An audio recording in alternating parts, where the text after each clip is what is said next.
que soit le péché qui te domine, Jésus l'a vaincu. Quel que soit le Goliath, il est vaincu par David. C'est pourquoi Goliath marchait, David courait. Pourquoi? Il avait besoin d'en finir. C'est pourquoi Jésus n'a eu qu'un ministère de 3 ans. Il voulait en finir rapidement. Mon frère, ce que tu appelles géant n'est pas plus grand que Jésus. Mais c'est que Satan, il envoie des géants physiques, mais Dieu envoie des géants spirituels.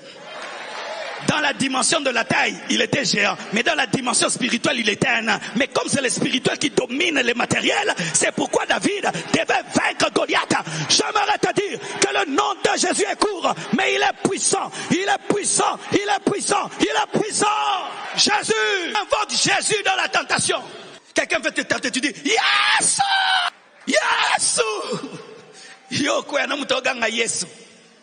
Ton problème, c'est que dans ta guerre, tu oublies qu'il y a un berger qui est en train de paître les brebis de son père comme Jésus et qui est en train d'apprendre à vaincre tes combats.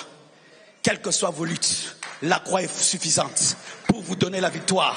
J'aimerais te dire qu'il n'y a aucun péché qui échappe à la croix. Aucun péché, aucun péché, aucun péché, aucun péché, aucun péché. Lorsque tu es dominé, regarde à Jésus. Ce que tu crains, ne l'effraie pas. Goliath effraie, mais David n'a pas peur de lui.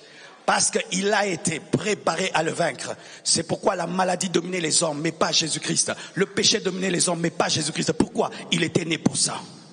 Et ce qui est formidable, c'est que David vient à la guerre, mais toi, Jésus habite en toi.